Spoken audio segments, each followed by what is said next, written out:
Hey, hello. I guess you could say this is chapter number 2.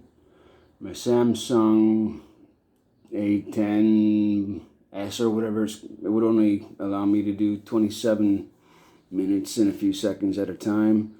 Video number 2. We left off the first video with the German Shepherd attack, talking about my mom's boyfriend whom she married, Kenny Mossop, and whom my brother, my sister, and myself ultimately legally he adopted us, so we took his last name for a while. So I guess the dog attack, this was 77, 78, a couple years before I got before my mom gave me away to the Catholic children, to the CCAS as a Crown Ward. But before then, Sister Shauna, we got along all right, but every time she spoke about our mother, she'd always refer to our mom as her mom, as in like my mom. Oh, I'm telling my mom, or my mom would like to speak to you, Shane. Or when's my mom coming home? Where did my mom go? Or what time did my mom go to bed? It's like, Shauna, it's our mom. What the fuck do you mean, my mom? That used to really get under my skin. I don't know if Shauna was doing it, if she knew, if she was doing it with malice but I resented her for so many fucking years. Yeah, my mom was bisexual. She was an addict and an alcoholic.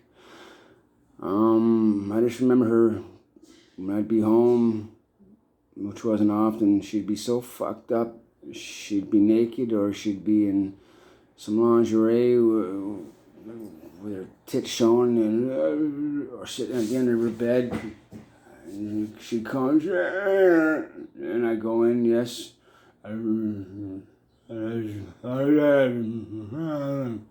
Never understand her. She was like right fucked up, really fucked up. But her and Shauna were real tight. And again, it pissed me off. I resented it. My mother, Candace, showing Shauna all the love a growing young child needs. And I was a crazy kid, man. I'm kind of proud of it, you know. Nut bar. Part of it is the blood, Italian, Irish, you know, quick to temper up, hot temp, whatever. No fear. Me and Christopher, aside from playing hooky, we used to walk around with putting our arms up into our shirts and walking around with our arms in our shirts. One day I tripped face first into the fucking sidewalk, broke my nose. A lot of blood. Yeah. Very next day we were at it again. I guess we were playing tag. It was insane. I was the type of kid that at 2770 Jane Street, I believe, moved there in 76, 77. Anyways, I'm the type of kid that would go in the summertime looking for hornets' nests and trees and find one and go bring a couple of my buddies and say, hey, Pat or whoever, or Trev, whoever was hanging out, come check this out. Watch. Look how big these fuckers are. Whoa, don't get too close. You ever been stung by one, guys? Oh, they really hurt. I'd poke it a little. We'd run away, we'd come back. And I'd poke it until they were right pissed and they were swarming and they were after us, and we'd each get stung between 7, 8, 9, 12 times. I got stung. But I'm the type of idiot kid that would go back the next day to the same nest, this time knock it down and run, but I'd pay the price. I was one of those guys. I had a green machine and a big wheel. I think the green machine was better than the big wheel. It was my favorite. My brother had one too. I remember back in this early, mid, late 70s, wearing them Pepsi platform fucking shoes, being a major Kiss fan, and the skateboards were so tiny. Roller skating was way in. I was an amazing roller skater. Yeah, we were so poor. We were one of those families where at Christmas time, the Toronto Star would pick certain families and send them these boxes with supposed to be Christmas present, whatever it was, socks. It wasn't much, but unfortunately your picture and or your first and last name of the family name would be put in the newspaper. Everybody knew, but no one bothered me at school because my brother was in school before me 2 years ahead of me, and he was a tough, crazy fuck, just like myself. So no one bothered me about it. My friends, they didn't really give a shit. But I was still embarrassed nonetheless. For a few years at Christmas time, we were getting those Toronto Star boxes. And to see the name in the paper, the family, the Mossop family. When my mom left Kenny, when they divorced, I don't know why she kept us as Mossops when she should have reverted us back to Whitings. To this day, my sister at the age of 49 or however old she is, still is, her last name is Mossop, but she's not a Mossop, she's a fucking Whiting, and it makes me so angry. We're fighting Whitings, man.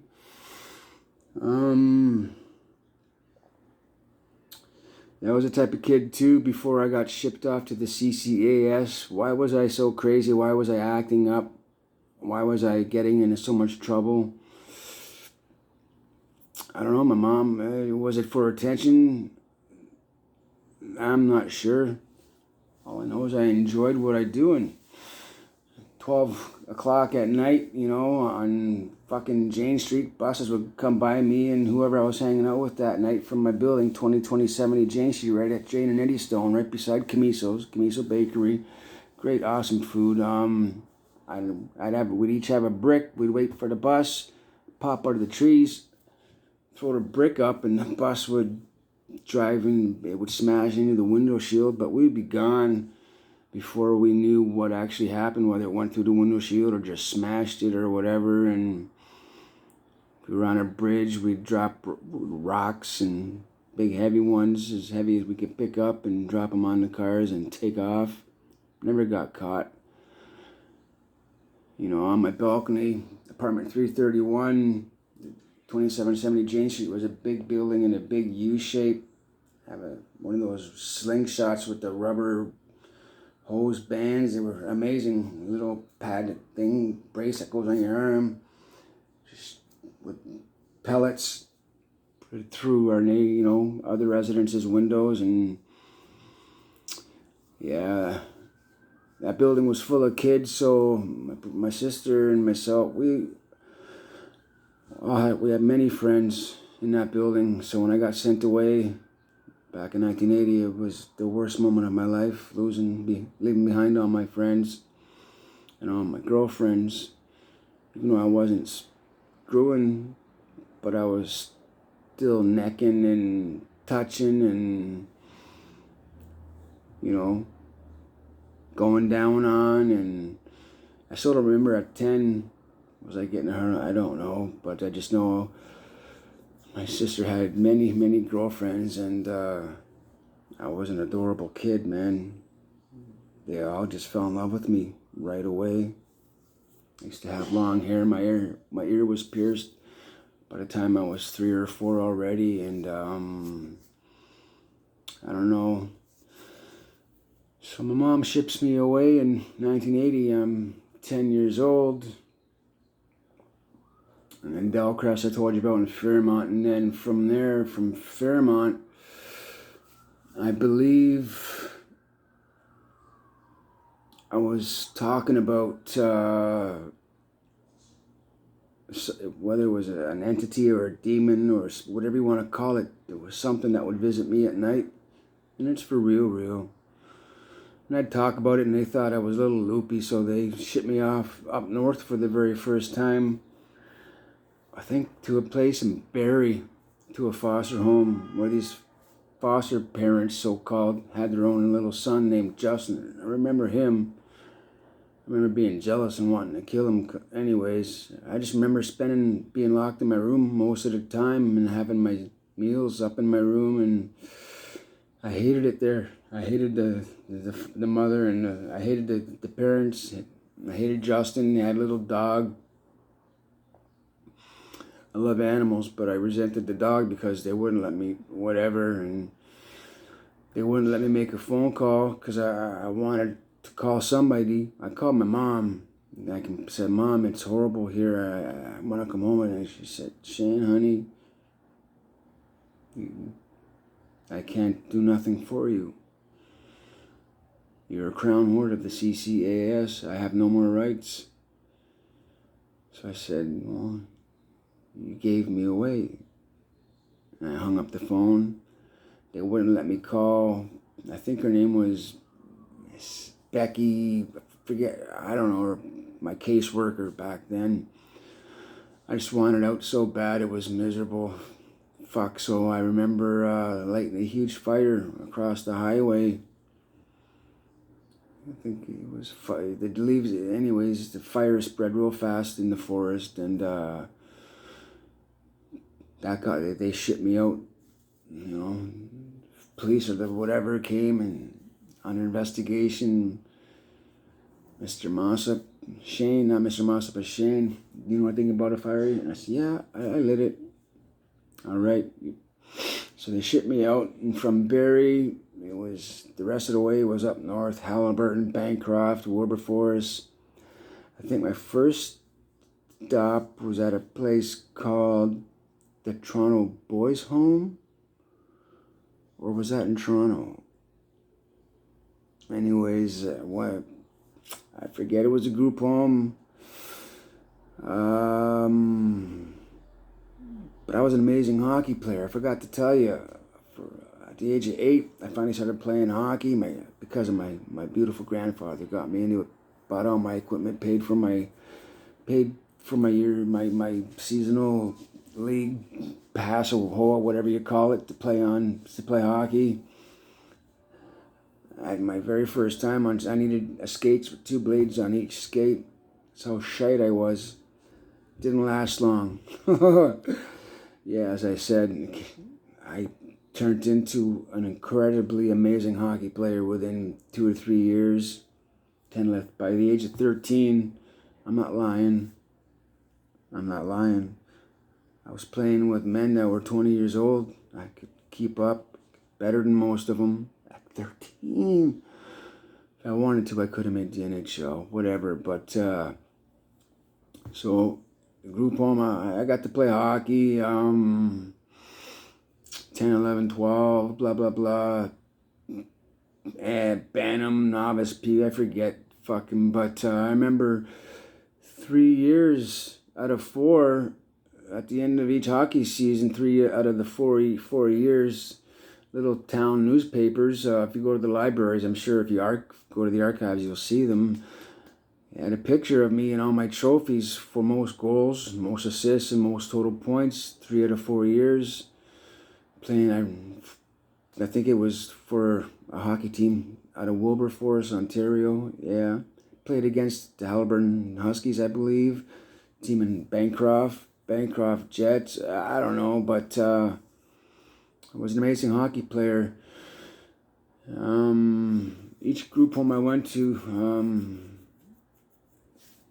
every single one of them, they had these things called holdings, where if they felt if you weren't listening, or if you were out of hand, or if you were being lippy, they'd jump on you and hold you down, and had many of those until I got a little older, 16, and finally at the age of 16, just before I could sign myself out legally at the age of 16, 15, I was strong enough where they couldn't hold me down no more. Anyways, finally ended up at this group home in Wilberforce or Halliburton or Bancroft or something called the Crossroads. All the roads were rock, like pebble roads, dirt roads. It was way up north. It was country. It was redneck town. Yeah. But Don and Debbie Waterhouse, who happened to run the Crossroads, had a huge house, a dog named Keena, and about 9 other kids that they took in. A few Lionel, Colin, Linda, Emery, myself. They had a pond, a little on the property, but down pretty, further, a little bit away from the house. Every winter, that pond would freeze over, and we'd take care of it and manicure it until the ice was perfect. And every winter, I was out there for hours and hours and hours. You couldn't get me off the pond. That's where I honed my hockey skills, and that's Don and Debbie Waterhouse got me my first set of Cooperalls. I guess I would have been 82, 83. I was 12 or 13. I was whatever, I forget. It's really good hockey equipment. I felt so awesome because all the kids back then had Cooperalls, and I finally got some Cooperalls. They weren't shitting. It was like pants, but the thigh and everything was kind of inside the pants. You'd pull them up. They were awesome. Fuck. I was a little bit of a hog, though. I'd keep the puck. I'd stick handle and dance through the opposing team, and then come back behind our own net and do it again. Finally, I started learning how to pass, and but I love scoring. I love letting other guys score as a direct result of a master pass. I was amazing. Fuck. I don't think about it much because, eventually I chose the wrong path, or I was directed the wrong way, or shit hit the fan, and I rebelled. And anyways, so the Crossroads, I was there for about 2.5, maybe 3 years. And Colin, who had his bedroom was one beside mine. There was a woman there named Linda. She was not right. Anyways, he ended up raping and murdering and burying her behind our house. Linda went missing, and Don and then we were all looking for her and couldn't find her. Then the last thing I remember is a while later going to see Colin in jail. They let us see him, and his hair had grown longer. Colin had raped and murdered her and buried her. And I remember Colin used to come into my bedroom. He'd have a pen, take the fucking ink pen out, so it would just be like a straw type thing, and you'd get needles and pins, put a little fucking styrofoam or cushion, a little pinch of cushion from the couch at the end of them. He'd blow them at me, and they'd stick in, and they'd hurt.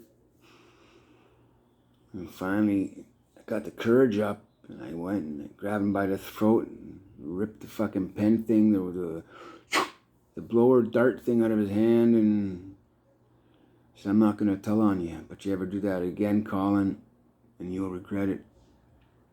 It never happened again. Yeah, there was a black guy. His name was Lyndon. He was athletic like most of the black guys are, and I just remember the one time Don and Debbie let everyone have a contest from the house we lived in. The dirt road all the way out to a main road was quite a way through anyways, up to the road and back. I forget how long it took, but I beat Lyndon by about 2 seconds. I was 2 seconds faster, and that was an amazing, happy moment. Yeah. Group home to group home. I was always a new kid. Yeah, they're all school buses, and going on the school bus, and the kids knowing exactly what's going on, that I'm from a group home, because they all know about the group home. And fucking really embarrassing and weird going on the school bus for the first time. Being the great hockey player that I was, and someone noticing me, having played hockey against me, saying, "Hey, you play for the Wilberforce, whatever, and you were on the first line, and you're right winger." And I said, "Yeah, that's me." They said, "Fuck, you're amazing."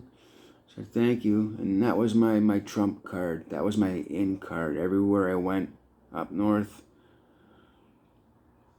being such a good hockey player allowed me to fit in right away, and people knew me, and the girls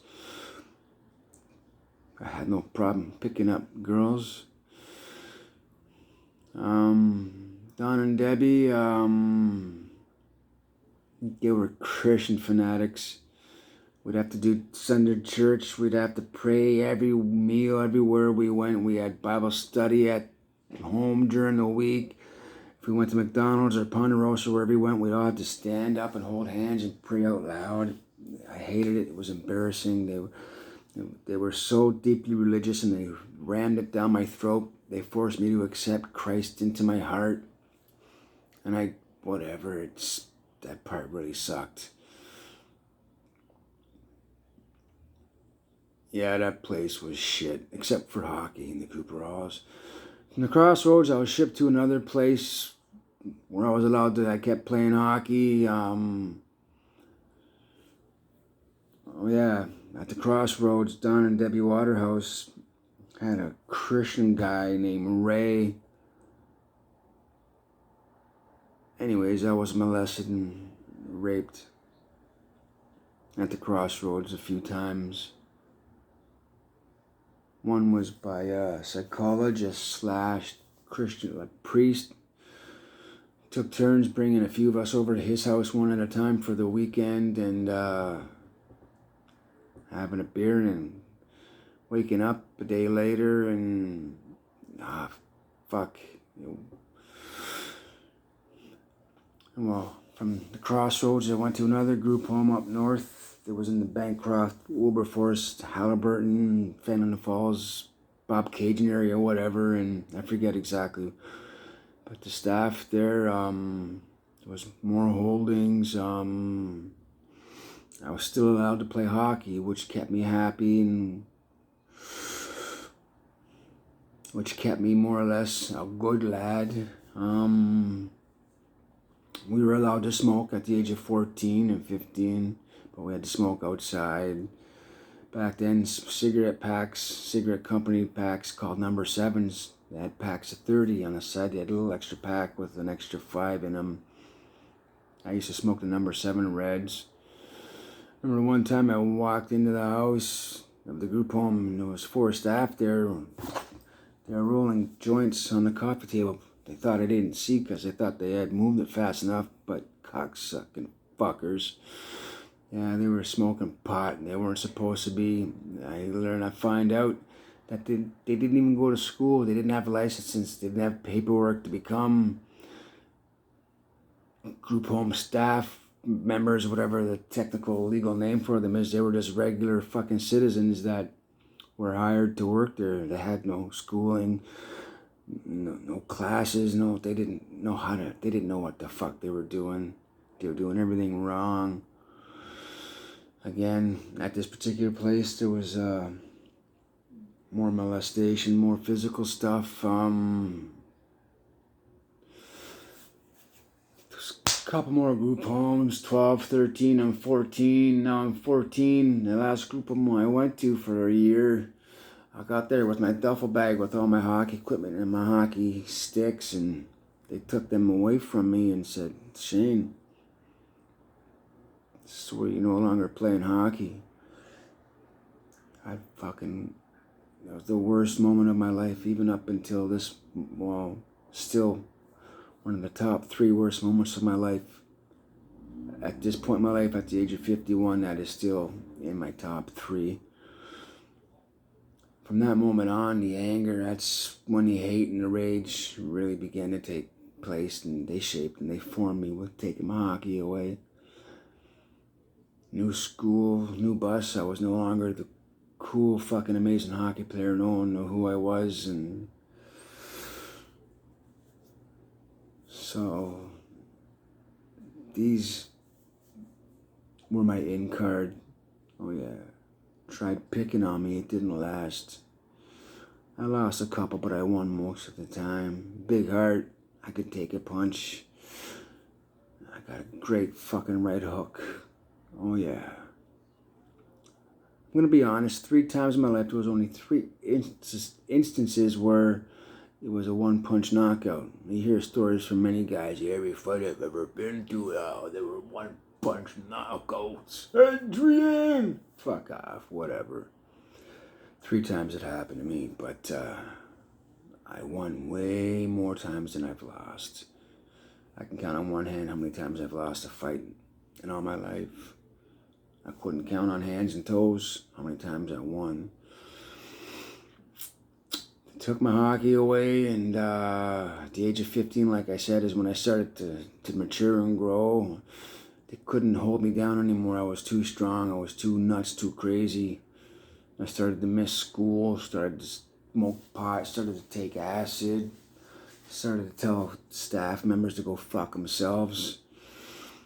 One of them wanted to help me with I was constipated or whatever, needed an enema in my ass, and obviously I could do that myself. And Brad, one of the staff members, offered to take me to the bathroom and help me put an enema in my ass. I said, Brad, go fuck yourself. I know what you really want. Brad, stay the fuck away from me. Because one of these days you'll fall asleep on shift, sitting on the couch, and I'll put a knife in your fucking throat. Brad, stay away from me. I shared a room in that house with a guy named Tommy and some other kid. To this day, I see Tommy regularly.